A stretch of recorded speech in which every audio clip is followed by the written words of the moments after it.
Assalamualaikum. Kembali lagi dengan saya, Ibu Nur Wahida. Kali ini kita akan belajar tentang mata pelajaran animasi 2 dimensi dan 3 dimensi. Nah, untuk itu juga, dalam mata pelajaran tersebut kita akan belajar tentang pengertian, fungsi, dan peran animasi di industri kreatif. Baik, tujuan pembelajaran kita kali ini yaitu ada 3. Yang pertama, mengidentifikasi pengertian animasi menggunakan bahasa sendiri. Yang kedua, mengidentifikasi fungsi animasi dalam berbagai bidang. Dan yang ketiga, menentukan peran animasi dalam industri kreatif disertai dengan contoh nyata yang ada pada kehidupan kita. Baik, sebelum kita lanjut pada materi pada hari ini, Ibu mau bertanya, ada yang sudah sering melihat sebuah contoh animasi? Ya, Ibu rasa semua sudah pernah ya, dalam kehidupan kalian sehari-hari, bahkan di masa kecil kalian sudah sering menonton itu animasi.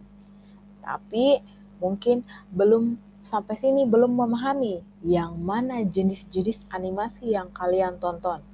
Hanya beberapa contoh yang pernah kalian tonton yaitu pada media televisi. Yang pertama ada animasi Doraemon, yang kedua animasi Upin Ipin yang memang sering kita tonton, dan yang ketiga ada SpongeBob dan lain-lain. Baik, Ibu lanjut ya. Pertanyaan berikutnya, mengapa sebuah iklan lebih menarik jika menggunakan animasi dibandingkan dengan gambar statis?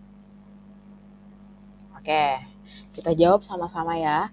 Untuk sebuah iklan, kenapa animasi sangat menarik dibandingkan dengan gambar statis? Karena gambar animasi itu dapat memvisualisasikan suatu gambar menggunakan objek-objek lain yang bisa menggunakan 2 dimensi ataupun 3 dimensi.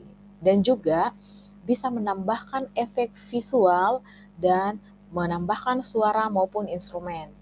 Nah, sedangkan untuk gambar statis, dia hanya monoton, sehingga tidak dapat menarik banyak minat seseorang dalam sebuah iklan.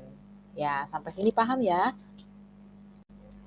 Nah, dari beberapa pertanyaan tadi, mungkin sudah ada tergambar di pikiran kita tentang animasi.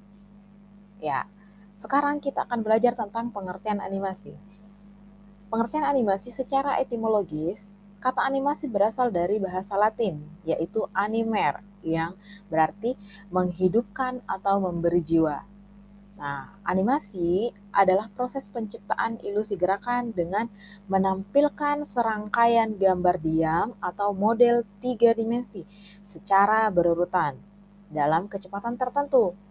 Nah, setiap gambar atau frame sedikit berbeda dari sebelumnya, dan ketika ditampilkan secara cepat, mata manusia akan menginterpretasikan dengan gambar atau gerakan yang berkelanjutan. Nah, setelah mengetahui dari pengertian animasi, kita masuk pada jenis-jenis animasi. Yang pertama yaitu adalah animasi flickbook. Nah, di mana animasi flickbook ini dibuat dengan menggunakan bahan dasar kertas yang banyak dan bertumpuk. Berbeda dengan animasi sel pada umumnya yang transparan, ini diganti secara terus-menerus untuk menggerakkan. Nah, animasi ini hanya menggunakan satu muka saja dan digambar di setiap kertas yang berbeda-beda dan lalu digerakkan untuk mendapatkan animasi tersebut.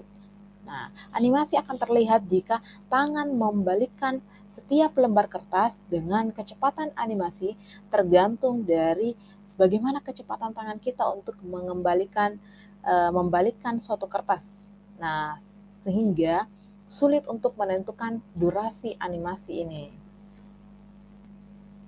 Nah, selanjutnya kita masuk pada jenis animasi yang kedua, yaitu animasi 2 dimensi. Animasi 2 dimensi itu adalah seni menciptakan ilusi gerakan dalam ruang 2 dimensi, yaitu yang hanya memiliki lebar dan tinggi. Nah, di mana animasi ini hanya bisa dilihat dari satu arah saja, yaitu hanya dari depan. Untuk animasi ini juga dia menggunakan beberapa gambar statis yang biasanya digambar secara manual ataupun digambar melalui pengeditan komputer. Salah satu contohnya yaitu pada gambar atau animasi Tom and Jerry dan SpongeBob. Nah, selanjutnya kita masuk pada animasi 3 dimensi. Nah, animasi ini adalah salah satu seni dalam membuat video atau animasi 3 dimensi yang memiliki panjang, lebar, dan kedalaman, sehingga objeknya tampak realistis, bisa kita lihat atau bisa diputar dari berbagai sudut. Nah, salah satu contohnya yaitu adalah film Toy Story, Finding Nemo, Upin dan Ipin, maupun dengan animasi Nusa dan Rara, salah satu karya anak. Baik, kita masuk pada jenis animasi selanjutnya, yaitu animasi stop motion.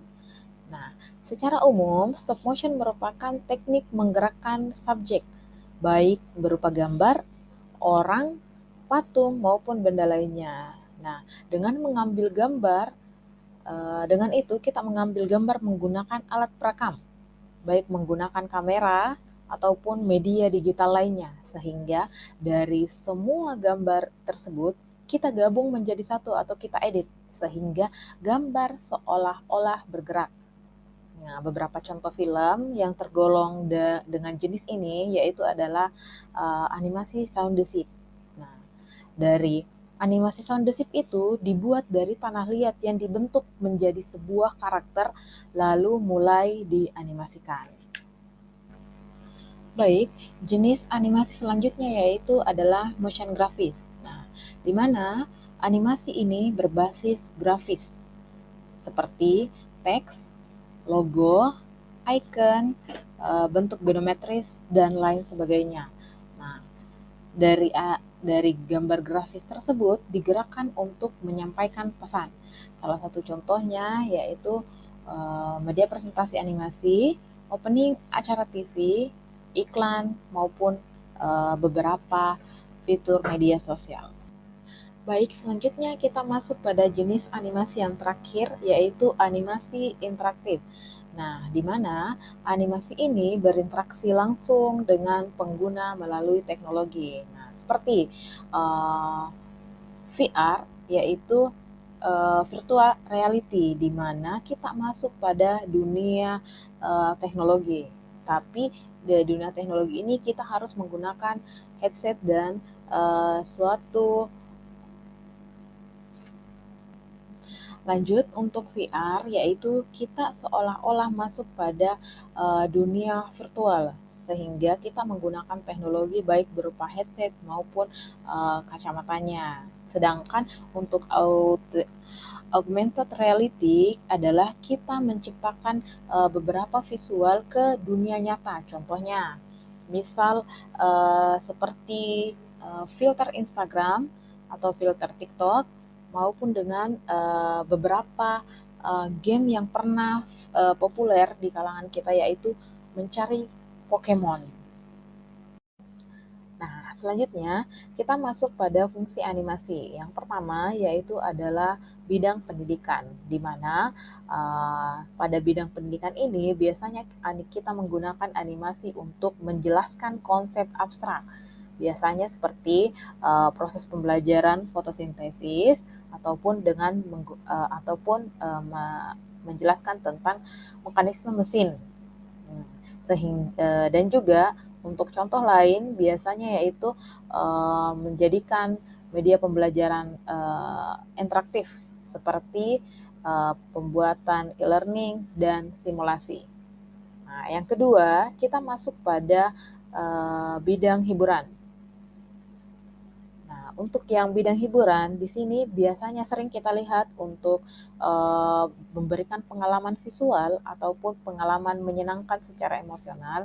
Biasanya kita gunakan seperti menonton film, baik film animasi, serial kartun, game, hingga media sosial. Untuk yang ketiga yaitu periklanan dan branding. Nah, untuk bidang periklanan dan branding, yang pertama yaitu bisa menarik perhatian audiens menggunakan visual dinamis. Nah, yang kedua yaitu menjadikan identitas merek. Bisa menjadikan identitas merek baik seperti logo animasi ataupun iklan motion grafis. Nah, yang selanjutnya yaitu membantu membuat storytelling produk sehingga lebih mudah untuk diingat. Nah, selanjutnya untuk ilmu pengetahuan dan teknologi. Untuk ilmu pengetahuan dan teknologi, yaitu biasanya digunakan sebagai simulasi ilmiah. Misal contohnya pergerakan planet, simulasi cuaca, animasi medis, uh, bisa juga sebagai penelitian, bisa untuk pembuatan arsitek atau desain produk. Nah, yang kelima yaitu komunikasi sosial. Nah, biasanya animasi ini bisa digunakan sebagai media kampanye publik.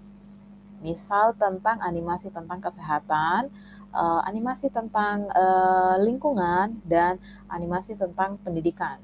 Nah, di sini animasi tersebut atau kampanye tersebut bisa mempengaruhi opini masyarakat sehingga dalam iklan tersebut ataupun animasi tersebut lebih mudah untuk dipahami. Nah, selanjutnya dari semua materi yang sudah kita pelajari hari ini, Ibu mau memberikan contoh studi kasus tentang animasi sebagai media edukasi.